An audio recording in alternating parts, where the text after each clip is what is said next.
Goal, nation's leading institute.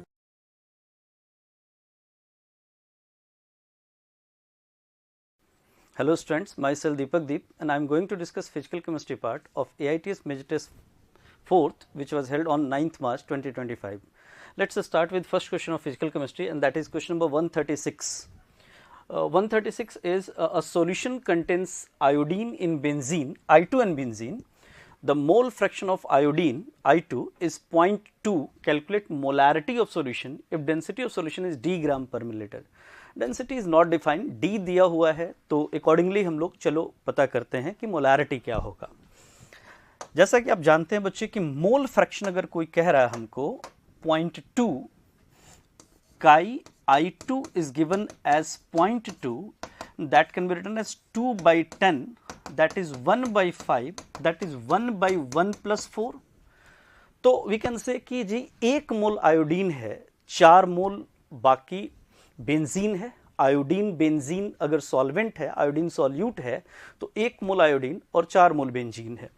तो total mass of solution क्या हो जाना है हमारा 1 mole iodine, that is 254 plus 4 mole of benzene. Benzene का मोलर मास 78 होता है, 78 इंटू 4 कर दिया तो ये हमारा हो जाना है 254 और ये 4 का 8 गुना 32, 3 4 का 7 गुना 28 और 3 312. तो ये जोड़ दिया तो ये आ जाएगा 3 2 5 566 ग्राम. अब हमको पता है कि मोलारिटी का फॉर्मूला अगर यूज किया तो number of moles of solute, वो तो हमने 1 मोल मान लिया है कि अगर 1 मोल आयोडीन है तो 4 मोल पानी है. हाँ, ये कुछ भी लिया जा सकता था, मैंने 1 और 4 सबसे सिंपलेस्ट तरीका था ये ले लिया. तो 1 मोल आयोडीन और total mass of solution is 566 gram. 566 gram divided by density that is D gram per millilitre. तो ये मिलीलीटर में आ जाएगा तो इंटू 1000 करना होगा. तो molarity comes out to be 1000 into d और डिवाइडेड बाय 566. समझ में आता है कि अगर ये 500 होता बच्चे तो 2 होता, 2 से थोड़ा कम. तो अगर हम सॉल्व करते हैं तो 1.77 डी आंसर आ जाता है फर्स्ट आंसर. तो 1.77 डी मोल पर litre will be the molarity. तो अच्छा क्वेश्चन था. जनरली मोलारिटी पूछा जाता है, इसने मोलारिटी पूछ लिया डेंसिटी देके, तो अच्छा क्वेश्चन था, आप कर सकते थे. एग्जाम में पहले भी ये क्वेश्चन आया है लेकिन तब मोलारिटी पूछा था, यहाँ मोलारिटी पूछा है तो कोई दिक्कत नहीं है, आप मोलारिटी भी निकाल सकते हैं बेसिक कॉन्सेप्ट से. तो ये था क्वेश्चन नंबर 136.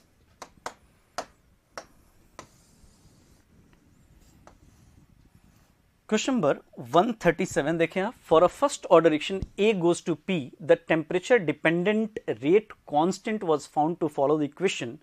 log k का फॉर्मेट में एक इक्वेशन दिया है, हम इसको रीडिफाइन कर लेते हैं. It is given as log k is equal to 6.0 minus 2000 by T. ये हमारा दिया हुआ है और हम जानते हैं बच्चे log k is equal to log a minus E A divided by 2.303 RT. हमें अब समझ में आता है कि E A divided by 2.303 R की वैल्यू हो गई 2000. तो ई ए की वैल्यू यहां से आ जानी है 2000 मल्टीप्लाइड बाई 2.303 इंटू 8.314 और 10 का पावर -3 कर दिया तो आंसर किलो जूल में आ जाएगा. तो अगर हम इसको सॉल्व करें तो समझ में आता है कि भाई ये 2000 पॉइंट ये 2 हो जाएगा. 2 इंटू 2.34.6 मल्टीप्लाइड बाई 836 से थोड़ा ज़्यादा, तो ये आ जाता है हमारा सॉल्व करके 38.3 किलो जूल पर मोल अगर आप कैलकुलेशन सही करें. और अगर पूछा log a की वैल्यू तो वो 6 है, तो a समझ में आता है 10 का पावर 6. तो ऐसा ऑप्शन है हमारा 10 का पावर 6 पर सेकेंड एंड 38.3 फोर्थ ऑप्शन. तो ये हमें ऑप्ट करना चाहिए 137 का आंसर फोर्थ. ये भी सिंपल आर्हेनियस इक्वेशन पे बेस्ड क्वेश्चन था, होप आपने सही किया हो. ये था question number 137 chemical kinetics Arrhenius equation का।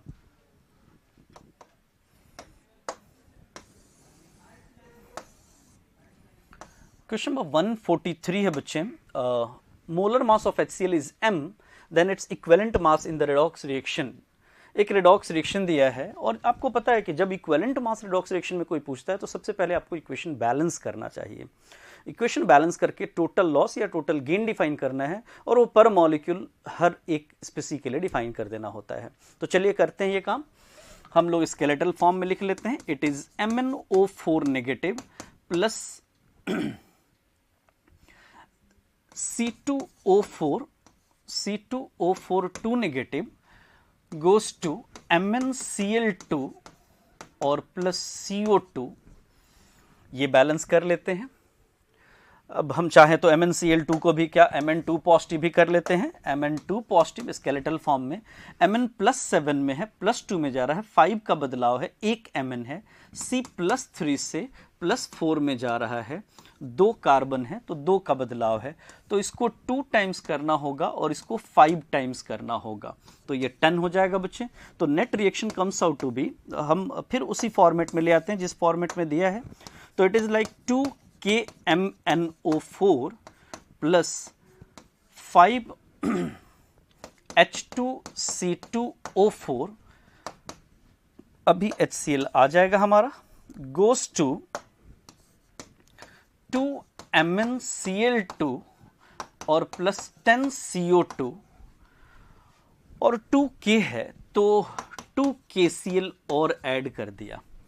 अब ऑक्सीजन गिन लेते हैं हम, 2 4 8 और 5 4 20, 28 ऑक्सीजन, 20 ऑक्सीजन तो 8 H2 ऐड किया, 16H और इधर हमारे पास 10, तो यहां हम 6 HCl ऐड कर देते हैं। ये है हमारा बैलेंस्ड रेडॉक्स रिएक्शन। अब इस रेडॉक्स रिएक्शन में लॉस और गेन कितने का हुआ है भाई, तो 10 इलेक्ट्रॉन का हुआ है, जैसा कि आप देख रहे हैं इधर कि 2 + 7 14 और 2 2 4 + 4 तो 10 का चेंज, या हम कार्बन के लिए देख लें वहां भी 10 का चेंज, क्योंकि लॉस को गेन के बराबर किया है।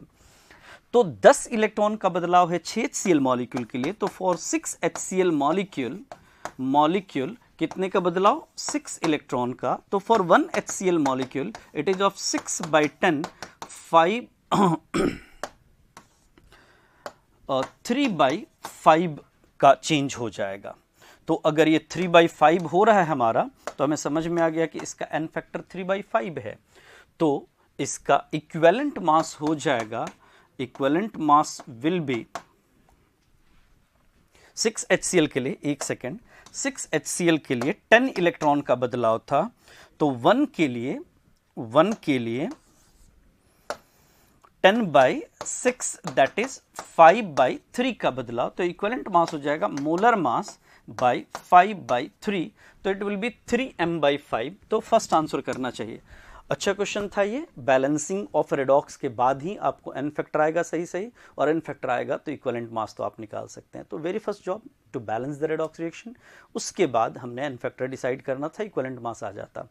तो ये था आपको रेडॉक्स का कह सकते हैं आप ये क्वेश्चन, या पहले चैप्टर में जब आपने n फैक्टर पढ़ा था तब का क्वेश्चन। 143 के बाद next question 144। Oxidation potential of 0.1 molar solution of M2 positive ion is. M2 positive का ऑक्सीडेशन पोटेंशियल पूछा है, तो पहले तो हम लोग लिख लेते हैं M solid goes to M2 positive aqueous और +2 इलेक्ट्रॉन, और इसके लिए हम एक्सप्रेशन लिखें बच्चे तो लिख सकते हैं EOP is equal to E0OP -0.06/2 log metal M2 positive की कॉन्सेंट्रेशन। वैल्यू पुट करते हैं, ये हमारा रिडक्शन पोटेंशियल दिया हुआ है, तो ऑक्सीडेशन पोटेंशियल 1.18 वोल्ट हो जाएगा, साइन बस चेंज हो जाएगा, और ये हो जाता है हमारा -0.03 लॉग, और ये हमारा है 0.1 मोलर, मतलब 1/10, ये -1 तो ये +1, तो 1.18 प्लस 0.03 दैट इज 1.21 वोल्ट। तो आंसर इसका हमने 4th कर देना है। ये भी नॉन्स्ट इक्वेशन का ऑक्सीडेशन पोटेंशियल हाफ सेल का एक अच्छा क्वेश्चन है, तो ये प्रैक्टिस में आपके रहना चाहिए, reduction potential oxidation potential define करना। अगर इलेक्ट्रोड पोटेंशियल बस बोलता, नहीं बोलता कोई पोटेंशियल, तो हम रिडक्शन पोटेंशियल बताते। तो अच्छा क्वेश्चन था, दिया रिडक्शन पोटेंशियल का डाटा है स्टैंडर्ड वाला और पूछ लिया ऑक्सीडेशन पोटेंशियल, तो थोड़ा टेक्निकल था, कर सकते थे, आसान तो था। नेक्स्ट क्वेश्चन 144 के बाद 149 है बच्चे, बोर्ड पे देखें आप। 149 है, which of the following is correct for non ideal solution. Non ideal solution वो होता है बच्चे जिसका delta H mixing not equal to 0 हो, delta V mixing not equal to 0 हो। आपने पढ़ा A B interaction not equal to A और बी का इंटरेक्शन, ये नियरली आइडियल से दूर चले जाते हैं, non ideal, positive negative deviated कहे जाते हैं। तो डेल्टा एच मिक्सिंग 0 ये तो आइडियल की पहचान है, डेल्टा वी मिक्सिंग 0 आइडियल की पहचान है, राउल्स लॉ लग रहा है ये भी आइडियल की पहचान है।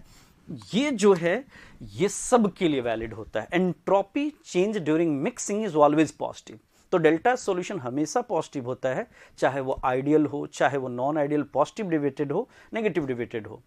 तो डेल्टा एक्स मिक्सिंग की वैल्यू तो हमेशा क्या होगी बच्चे, ग्रेटर देन 0, तो नॉन आइडियल के लिए एकदम सही है। 149 का आंसर हमें फोर्थ करना है। नेक्स्ट क्वेश्चन देखें आप बोर्ड पे,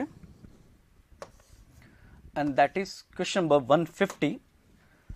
फिर से सॉल्यूशन चैप्टर का question, which of the following aqua solution will have highest boiling point. आप जानते हैं कि बॉइलिंग पॉइंट के लिए आपको डेल्टा टीबी देखना होगा, and that is I into K B into M. Elevation of boiling point जितना ज्यादा ये जाके जुड़ेगा उसके बॉइलिंग पॉइंट में, उसका बॉइलिंग पॉइंट उतना ज्यादा। मैंने देखा कि भाई ये तीन जो सॉल्यूशंस हैं इनमें मोलालिटी, ये तो बहुत कम मोलालिटी है, तो ये तो ऑप्शन से बाहर गया, और इन तीनों में आई सबसे ज्यादा K2SO4 का है, तो आंसर सेकंड कर देना चाहिए, 0.1 K2SO4। हाँ, अगर ये भी 0.1 होता तो आंसर फोर्थ हो जाता, जो कि 0.01 है, तो सबसे कम कॉन्सेंट्रेशन है इसका। तो आई और सी दोनों इंपॉर्टेंट है अभी हमारे लिए, आई और कॉन्सेंट्रेशन, तो कॉन्सेंट्रेशन भी देखना था। तो सेकंड आंसर सिंपल है, van't Hoff factor based solution chapter का क्वेश्चन। 150 के बाद क्वेश्चन नंबर 153 देखें आप।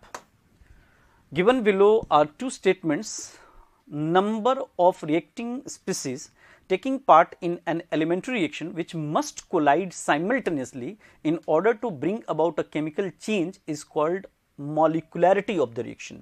Is very right. Molecularity आप कहते हैं कि कितने रिएक्टेंट मॉलिक्यूल्स एक साथ कोलाइड कर रहे हैं to form the product in an elementary step. Number of reactant molecules colliding simultaneously to form the product in an elementary step, यही तो डेफिनेशन है मॉलिक्युलैरिटी का। वेरी राइट, पहला स्टेटमेंट तो बच्चे एकदम सही है। अब order of reaction is applicable to elementary reaction only and for complex reaction order has no meaning, ये स्टेटमेंट 2 है। आप जानते हैं कि ऑर्डर का दोनों के लिए मतलब है, order is meaningful, overall reaction की पहचान होती है, तो it is meaningful for both elementary as well as complex reaction. तो ये स्टेटमेंट हो गया गलत। ये कह रहा है कि जी एलिमेंट्री के लिए तो लगता है, कॉम्प्लेक्स के लिए नहीं लगता, ये गलत है। तो statement 1 is true but statement 2 is false. Third answer हमें करना चाहिए 153 का। तो 153 भी केमिकल काइनेटिक्स का ऑर्डर मॉलिक्युलैरिटी पे बेस्ड एक बहुत सिंपल क्वेश्चन था। होप आपने ये भी सही किया हो। नेक्स्ट क्वेश्चन देखते हैं हम लोग 153 के बाद।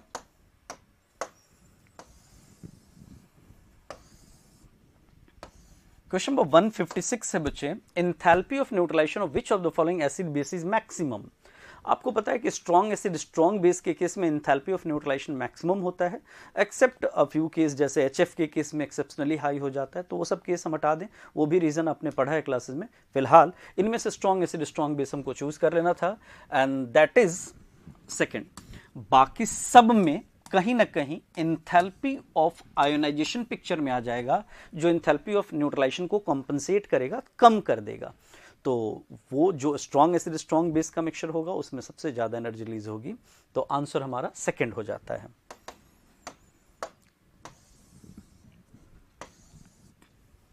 वन 156 के बाद 157 देखें आप। Equivalent conductivity of Fe2SO4 whole thrice is related to molar conductivity by the expression. आप जानते हैं बच्चे कि लैम्डा m जो होता है वो बराबर होता है lambda E into n factor. तो n फैक्टर इस केस में Fe2SO4 होल थ्राइस के केस में 6 है, तो हमें समझ में आता है कि इसका lambda E lambda m by 6 हो जाना है। तो ये ऑप्शन हमारा फोर्थ समझ में आता है, lambda equivalent is equal to lambda m by 6। तो फोर्थ आंसर करते हैं, सिंपल है, बहुत आसान, आपने कंडक्शन में इलेक्ट्रोकेमिस्ट्री में पढ़ा है इसको।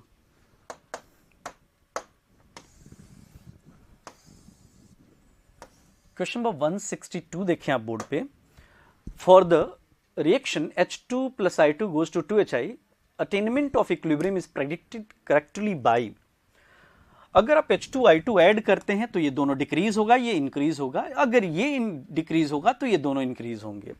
तो भाई यहां I2 इंक्रीज हो रहा है, H2 ये तो हो नहीं सकता, H2 डिक्रीज हो रहा है, ये H2 इंक्रीज हो रहा है, I2 डिक्रीज हो रहा है, नहीं होगा। H2 I2 डिक्रीज हो रहा है, HI इंक्रीज हो रहा है, सही लग रहा है ये, और तीनों इंक्रीज कर रहे हैं, नहीं होगा। तो इक्विलिब्रियम अटेनमेंट के लिए सेकंड ऑप्शन बहुत सिंपल क्वेश्चन है। इक्विलिब्रियम के डेफिनेशन से रिएक्टेंट अगर घट रहा है तो प्रोडक्ट बढ़ रहा है, और इक्विलिब्रियम जब आएगा तो जिस मोमेंट पे इक्विलिब्रियम आएगा उस मोमेंट के बाद अब फर्दर कोई चेंज नोटिस नहीं किया जाएगा, कॉन्सेंट्रेशन कांस्टेंट हो जाएगा, हर एक स्पीसी का फर्दर कोई चेंज नोटिस नहीं होगा आफ्टर ऑन इक्विलिब्रियम। तो हम आंसर इसका सेकंड करते हैं। 162 के बाद आप नेक्स्ट क्वेश्चन देखिए बोर्ड पे 163 एक बार आप ग्राफ देख लें, केस 1 केस 2 केस 3 करके 3 साइक्लिक प्रोसेस बनाए हुए हैं। लैंग्वेज लिखा है कि an ideal gas undergo cyclic transformation A to B C to D और लास्ट में अप टू A आ जाता है। तो in above case delta U पूछ रहा है। आप जानते हैं बच्चे कि साइक्लिक प्रोसेस आप चाहे कैसा भी डायग्राम बना दें, कैसा भी ग्राफ बना दें, साइक्लिक प्रोसेस में डेल्टा यू जीरो होना है। अगर A टू A वापस आ रहा है डेल्टा यू जीरो, तो in each case delta U zero, तो सारे केस में डेल्टा यू जीरो होगा। तो ऑप्शन फोर्थ समझ में आता है, भाई सब में डेल्टा यू सेम है, अगर मैं इसको इक्वेट करूं तो it is equal to zero itself. तो ये था हमारा क्वेश्चन नंबर, ये था हमारा क्वेश्चन नंबर 163 थर्मोडायनेमिक्स का अच्छा क्वेश्चन था, टेक्निकल था। आप 164 देखें। Heat treatment of muscular pain involves radiation of wavelength of about 900 nanometre, which spectral line of H atom is suitable for this. Okay, तो हम लोग ऐसा कर लेते हैं कि देखिए 400 टू 700 एंगस्ट्रॉम तो लाइमन बामर होता है, ये तो कंफर्म है कि पक्का ये पास्चन होगा। लाइमन बामर तो ऑप्शन से आप 50-50 गायब कर सकते थे, पास्चन चेक करना है, लेकिन फिर भी हम करते हैं इस क्वेश्चन को। हमारे पास फॉर्मूला है बच्चे, 1 बाई लेमडा जो होता है ये बराबर होता है R 1 by N1 square 1 by N2 square into Z square. तो अब ये कह रहा है कि हीट H एटम है, तो हम Z तो हटा सकते हैं बच्चे, ये गायब कर दिया। और अब हमने 1 by N1 square minus 1 by N2 square, क्योंकि दो वेरिएबल हैं तो इनकी वैल्यू देख लेते हैं। 1 बाई लेमडा R हो जानी है, तो ये हमारा 1 by lambda that is 900 nanometre, तो 900 इंटू 10⁻⁻⁹ और R इज 10⁻⁻⁷, 10⁻5 बोला है, 10⁻7, तो ये हमारा हो जाता है 10⁻², ये 1/9 आ जाता है। तो 1/9 किस कंडीशन के लिए वैलिड होगा N1 N2 के लिए? तो हमें समझ में आता है कि N2 अगर 3 है, N1 इन्फिनिटी और N2 इन्फिनिटी, N1 3, तो ऐसा आंसर फर्स्ट बन जाता है। इसी के लिए आपको ये वैल्यू 1/9 आएगी। तो ये भी सिंपल क्वेश्चन था, एटॉमिक स्ट्रक्चर का, स्पेक्ट्रम का, आपको बस देखना था कि किस सीरीज से। फिर भी मैंने बोला कि ऐसे क्वेश्चन में अगर लाइमन बामर पास्चन और एक ऑप्शन ब्रैकेट पी फंड ऐसा होता तो चलो हम करते भी, क्योंकि IR जोन में जाने वाला था। लेकिन जब लाइमन बामर पास्चन ही ऑप्शन में हो और तीसरा all of these none of these type का हो, तो भाई पास्चन हम कर पाएंगे इस क्वेश्चन में। अगर ऐसा है लाइमन और हमको करने में भी टाइम नहीं मिलेगा, दो वेरिएबल हैं, तो बस इस डिफरेंस को देख लीजिए। आपको पता है कि ये इन्फिनिटी टू 3 और 5 to 3 दोनों का डिफरेंस आप जानते हैं, तो उससे हमको पता लग जाएगा किस केस से बिलोंग करता है। तो ये भी सिंपल क्वेश्चन था, कर सकते थे आप। 164 क्वेश्चन नंबर 171 है बच्चे। 2.9 into 10 to the power minus 3 mole of CO2 is left after removing 10 to the power 21 molecules from its x milligram sample. The mass of CO2 taken initially. मास बताना है हमने, तो ठीक है, ऐसा करते हैं, हम नंबर ऑफ मोल्स देख लेते हैं. मोल्स कितना था, कह रहा है कि 10 to the power this much mole of CO2 is left after removing 10 to the power 21 molecules. तो 2.9 into 10 to the power minus 3 मोल तो पहले से था, plus 10 to the power 21 divide by 6 into 10 का पावर 23 मोल, ये इसमें से रिमूव किया था, तो ये भी ऐड कर देते हैं. तो ये वैल्यू लगभग 1.66 1.67 into 10 to the power minus 3 होती है, और ये 2.9 into 10 to the power minus 3 है. तो ये वैल्यू अगर हम जोड़ दें तो ये हमारा 4.56 into 10 to the power minus 3 मोल है. मल्टीप्लाई कर दें हम अगर इसको 44 से, तो इतना ग्राम आ जाएगा. तो समझ में आता है कि 44 का 4.5 टाइम्स मतलब 180 190 से थोड़ा ज़्यादा.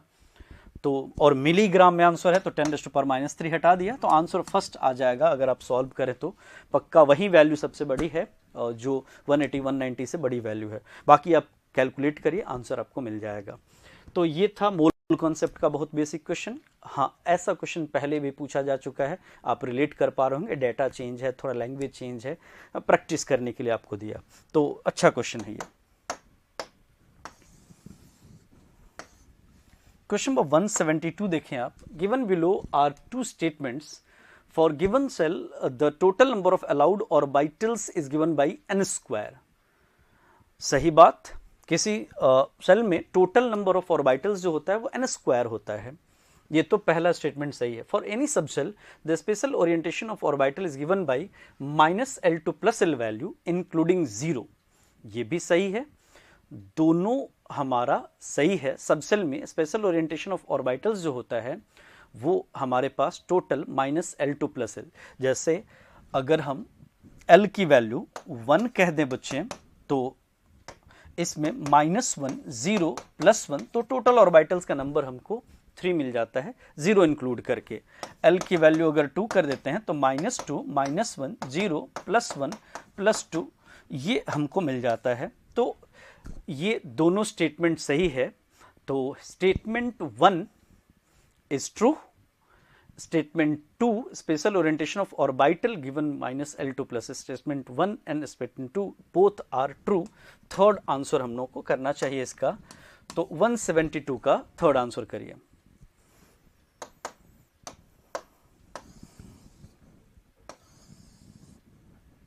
क्वेश्चन नंबर 173 देखें आप बोर्ड पे.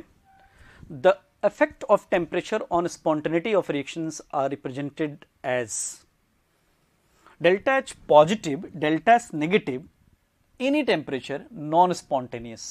ओके, चेक कर लेते हैं.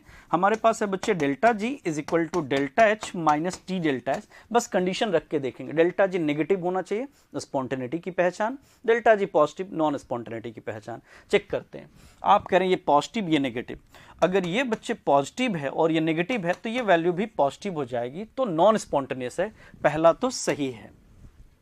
दूसरा, डेल्टा एच पॉजिटिव, चलिए ये value positive, delta S positive, तो ये वैल्यू नेगेटिव. तो कह रहा है कि ये T अगर T से कम होगा, आप देखिए नेगेटिव को डोमिनेट करना चाहिए, तो this temperature T should be more than equilibrium का टेम्परेचर, तब स्पॉन्टेनिटी आएगा. तो ये तो गलत हो गया. C, delta H negative, negative रख दिया, ये नेगेटिव है डेल्टा S भी, तो ये नेगेटिव करने से ये पॉजिटिव हो जाएगा. फिर इस नेगेटिव को डोमिनेट करने के लिए टेम्परेचर कम होना चाहिए, तो T should be less than TE. T should be less than TE से स्पॉन्टेनियस होगा. तो T लेस देन TE लिखा है लेकिन नॉन स्पॉन्टेनियस लिख दिया है, तो ये भी गलत हो गया. ये नेगेटिव है डेल्टा H और ये पॉजिटिव है, तो ये नेगेटिव हो जाएगा बच्चे. ये नेगेटिव हो जाएगा, ऑलवेज नेगेटिव, मतलब any temperature spontaneous. Very right, D सही. तो A and D both are correct. तो सेकंड आंसर हमें करना चाहिए इसका. ये भी सिंपल क्वेश्चन था थर्मोडायनेमिक्स का, लेकिन बहुत पूछा जाता है ये. इस पे तो आपका एक्स्ट्रा कमांड होना चाहिए. Effect of temperature on spontaneity, high temperature, low temperature, any temperature, non spontaneous at any temperature, ये आपको पता होना चाहिए.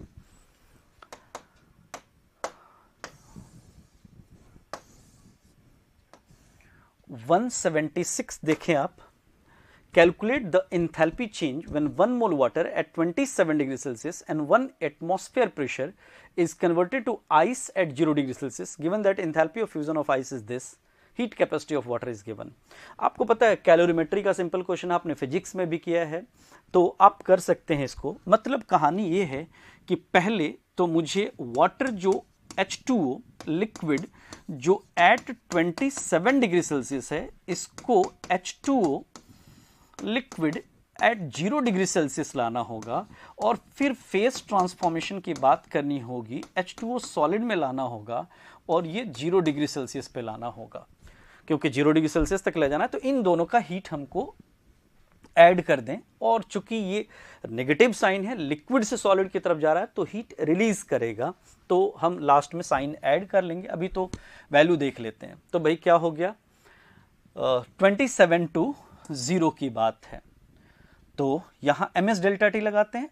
1 मोल वाटर मतलब 18 ग्राम 4.2 इंटू (10⁻³ किलो जूल में कर लिया, जूल में वैल्यू थी, और multiplied by 27 with negative sign minus 5.96 kilo joule.